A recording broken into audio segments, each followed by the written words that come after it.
Hi, everyone. Welcome to Make It Change. Today, I thought I would talk to you about financial independence and the FIRE movement. I think that the phrase financial independence, retire early is fantastic, but I think that people should probably focus a little bit less on the retire early. That will come at some point, but focusing on the financial independence part is the most important. This is how you actually achieve your results. And I think it's important to, figure out what your motivation is.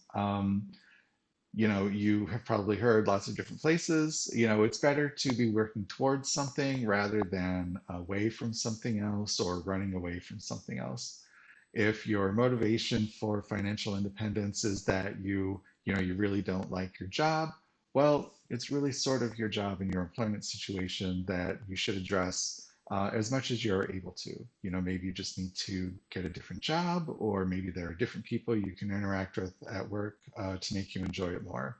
Or, maybe reskill and get a different job in a different industry, or whatever it is that might make you not like your current job. Um, so moving towards something as opposed to moving away from something. Wanting to move away from something is a fine initial motivation. I'll share my own. It started when I was 38 and I had a crystal clear thought that I wanted to stop pursuing, well, not stop pursuing. I didn't want to be pursuing other people's goals at all, which is what having a job is. You're not doing things that you actually want to be doing with your time. You're doing what you have to do in order to earn money. So um, that thought was great to have, but also useless in the moment that I had it because I hadn't prepared. I didn't have, investments and accounts funded. But that definitely lit a fire under me as I kind of reflected on that thought and, tried to examine where it was coming from and what my motivation was. And, then I started, making movements to figure out what to do and how to achieve not pursuing other people's goals, having my time devoted solely to my own goals. And thinking about that made me have to face figuring out what my goals actually are. And so I reached out to a financial planner and started to piece things together and figure out what might be possible for the future. Around the same time, the fire movement was beginning and gaining prominence, and so I would be reading material from that and trying to figure things out. So figuring out what your motivation is important. What does financial independence mean to you? What does it bring into your life that isn't currently there, aside from not having to work for 8 hours pursuing other people's goals? You could you could want to not even achieve complete financial independence.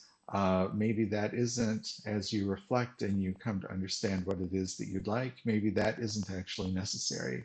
Maybe you work in an industry that you recognize is lucrative and you're well compensated, but for some reason just isn't giving you as much fulfillment as something else would, but the reimbursement for the investment of that time isn't as high.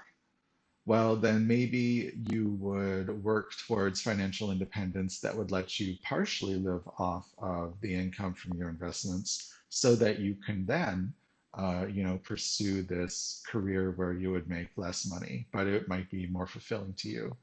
That's, I think, a completely legitimate form of financial independence.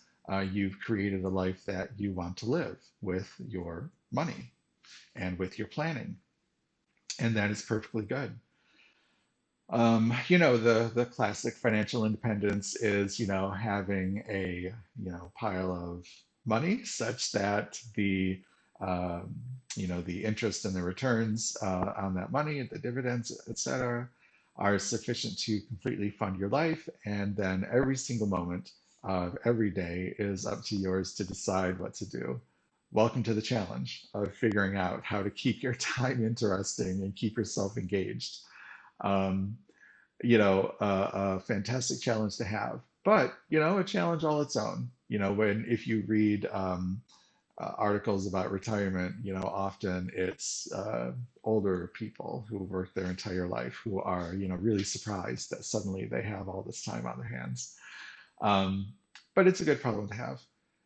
But that doesn't, that's usually the initial concept. When people hear about financial independence, they think about the complete disconnection from, work and corporations and all of this. And really, I generalize that to be pursuing other people's goals, to having all of their time, be under their own determination as to what they do and how they spend their time. And that is fine. And maybe you end up filling your time with, volunteering and, spending time with family or taking vacations and traveling. Um, those are fine uses of your time too. But figuring out what your motivation is and figuring out what it is that you want. What is financial independence going to bring you? Even if it only brings you a sense of security. I think this is another really good use of the motivation is just having a sense of security. Maybe you don't really mind, having your job. Maybe you even like your job, but you want to have just that extra amount of security that financial independence can bring you so that you know that whatever it is that happens at your job, enjoy it or not, you know that you're going to be fine. You've created a situation so that you are going to be fine. And in a situation like that, that's the best situation I think that there can be. Because let's say that you enjoy your job and let's say that it's well compensated. You, rearrange your finances and begin pursuing financial independence and you achieve some amount of that, maybe all of it. And then you keep working because you enjoy your job and you kind of like spending your time that way. Especially if your job is, I mean, it depends on your temperament and what kind of person you are, but perhaps your job involves basically endless troubleshooting, endless problem solving. Well, every new problem is a new problem. It's always fresh. And maybe that kind of, spontaneousness and also just freshness, always being engaged, always having to figure something out in a different way than the last problem that you ended up solving. Uh, that's refreshing. That brings something good to your life. It certainly keeps your mind active. And then you would keep doing that. And maybe you simply retire when everyone else would normally retire. Maybe it's 67 or 65 or 60. I think I tend to think of it as being 60.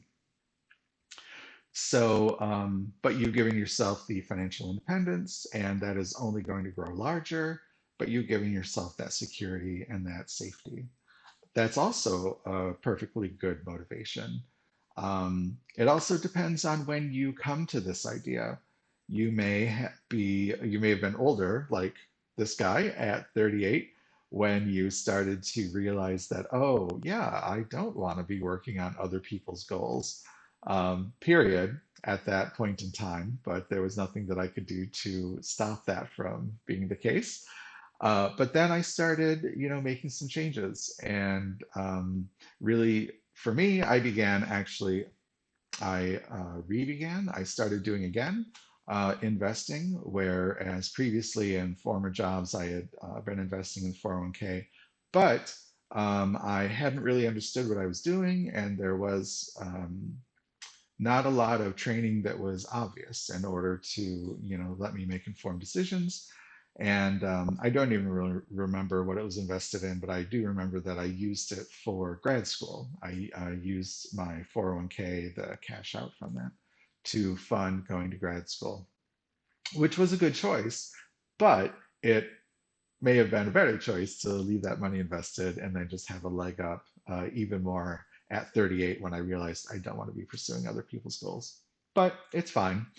Um, it just depends what financial independence means to you. And then how you achieve it is fairly straightforward. You should take advantage of, oh, so, disclaimer, I'm not a financial planner. This is just my experience. You should seek your own professional advice from certified financial planners. But for me, I, started funding my 401k. and do it up to the employer match so that you get the match. And then it's kind of a waterfall. You then sort of think about, okay, if you have high deductible health insurance available to you, that opens up the possibility of a health savings account, an HSA. Well, fund that. There's triple tax advantage for the HSAs. And then you may want to fund a Roth IRA if that fits into your planning. And then if there's money left over, if you're able to achieve these things, you kind of waterfall down through these things at just as much as you're able to, is for me at least the way that it ended up working out. Then you fund the remaining amount of the contribution limit for the 401k. And then there are some ideas beyond that, but I'll probably talk about those in a different video. So, for financial independence and FIRE, I think it's most important to figure out what your positive motivation is. Not, I'm leaving this, I'm running away from this, I don't want to do this, but this is going to X for me. This will bring X to me. I'll be able to, more positive statements. And frankly, it's going to keep you motivated. It's going to make the whole experience positive. And if you do have to rearrange how money is allocated in your life, if you do have to pinch a little here in order to do some more saving to pursue your goal, it's going to feel a lot more comfortable if you have a positive motivation and you know what you're trying to achieve for yourself instead of negative motivation. I'm running away from this. Oh, I have to pinch. It's negative and negative. I think that negativity would compound and then it would make the whole experience it wouldn't feel very good. And then, I think people would have reactions. We already know that we have a lot of emotion tied up with money, and most of it are negative emotions. And we certainly have avoidance when it comes to thinking about money and taking healthy, constructive, positive steps with money. So combining natural negative emotions and avoidance with negative motivation for thinking about financial independence, followed by perhaps uncomfortable pinches as we rearrange our finances to try to achieve these things. This is too much negativity. People would probably have a reaction and then, spend in a burst and then feel as though they failed. Negative, negative, self-reinforcing negative loops.